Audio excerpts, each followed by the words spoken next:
Another alleged gameplay video. I am back. The gaming season is once again it's here. The winter's on its way. There's some fantastic games coming out, and I thought I'd come back to YouTube. My game room is finished. Really pleased with the way it turned out, but I'm back, you mother truckers. And what a game to come back with. Wreckfest on the Xbox One. I've been waiting for this game. I don't know how long. I've been waiting for it. So we'll give you a quick bash. We're going to career. You can see how far I've gone. I'm currently in challenges. If we go back to, let's go back to national amateurs for a moment. Demolition racing, 4 races. We might do all 4. What car have we got? So that's Class B. I'd like to be able to use the Volvo. I love the way they've got no licenses in this game. And I've never really seen a game quite like it, where the car designs are so close to the originals without a license. I've not been able to unlock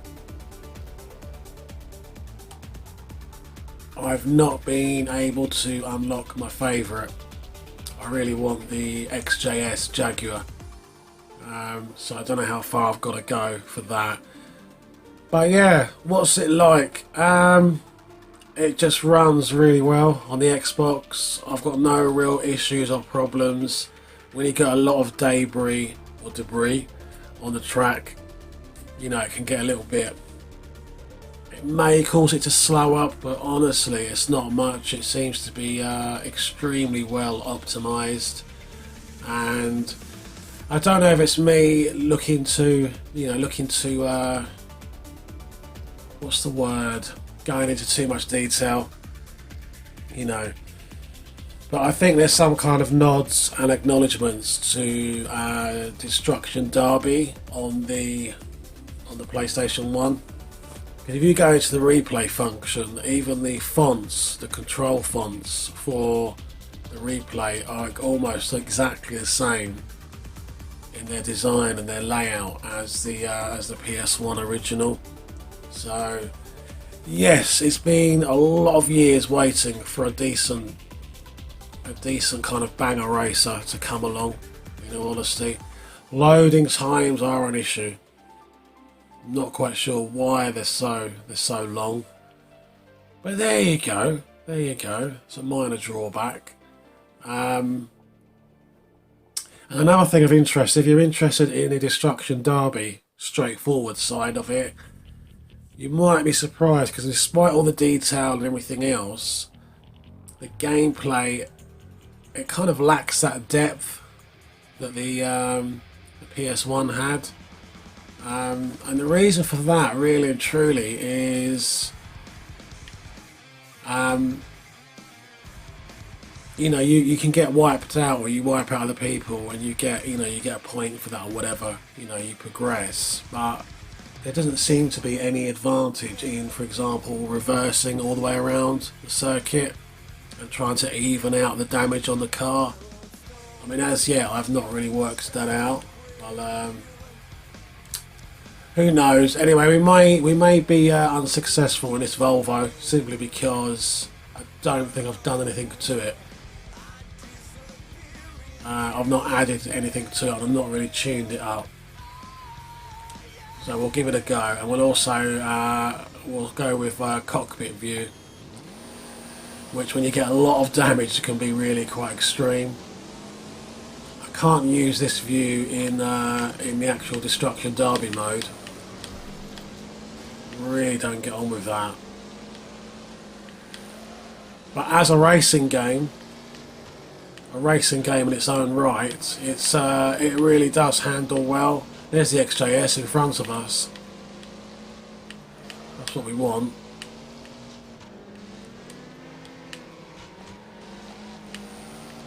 I used to be a regular as a kid at Banger Racing.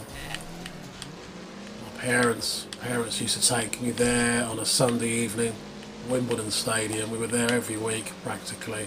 Banger Racing, hot rods, super rods, mini stocks.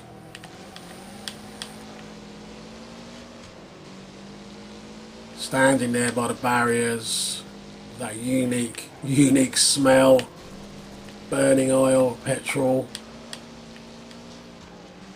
Just fantastic memories. And then just to make everything perfect, I think he always ended up with like a hot dog and chips or something. I mean, you can go, it depends on what kind of class of race you're in. So you can try and go crazy and take out your opponents. You have like various side challenges and everything else. But for the main part, I'm just happy to try and race. As rough as the race may be, let's get past this Jag. Whoa, really got that wrong. Really got that wrong. And as for taking it online, for the majority of time it's been okay. Ooh. But there have been a few occasions when it's gone completely bonkers and crashed. So I think they've got a little bit of work to do on the online functionality.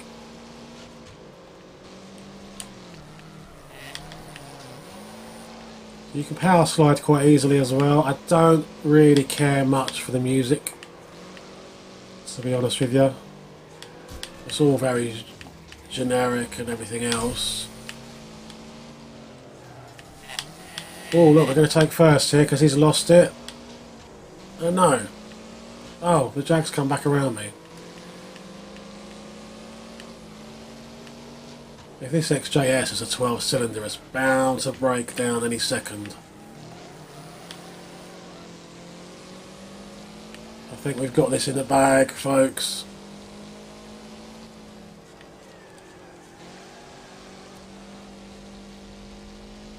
Come on.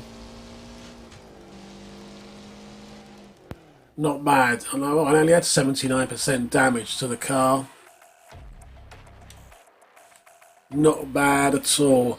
I'm only going to show you the one race. Well, I'll show you what I mean about the replay as well. If you're familiar with the PS1 version, you'll see what I mean by these. This the way it's laid out and everything else, and the replay function. It was a really big. It was a really big thing on the PS1 on Destruction Derby that you could do like. You could almost edit your own races. I think you could save the replays as well. I really can't remember. I wasn't a big fan of Destruction Derby 2. I thought the physics and everything else was so exaggerated. It became a bit silly. So I really didn't take to that, in all honesty. But I mean, as you can see, it's running fine. Looks gorgeous. The detail gets even crazier when you start racing the motorhomes. That's pretty crazy. Things can get pretty hectic. Some of them are really quite funny. Like you've got the Robin Reliant. You have to survive against buses and stuff like that. Obviously there's loads of potential with new cars, new DLC. Maybe they'll get a Jaguar XJ6, that kind of body shape. I think you can get that. Or that maybe, cause, I mean, obviously it's not like it's nothing like the mods on the PC, as diverse as that. But it does have that potential. And out of the box, you know, day one, it ran really well. I think there was a few glitches, a few silly little glitches, but nothing that really impacted on the gameplay, so I'm really pleased with it. And I've got to start doing some videos for YouTube. I've got to start doing some more videos, I really do. Summer's over. I need to spend a little bit more time in the game room. Really put my back out a few weeks ago, so I've not really been in here. Well, I mean, even though it's finished, the game room, I've hardly got a chance to come in here. The only thing I've got to do really is to wire up all my retro systems. Every single system now is down the other end of the room. CRT only. So capturing stuff in the future might be a little bit difficult. But you guys take care of yourselves, yeah? And I'll see you soon. Bye bye.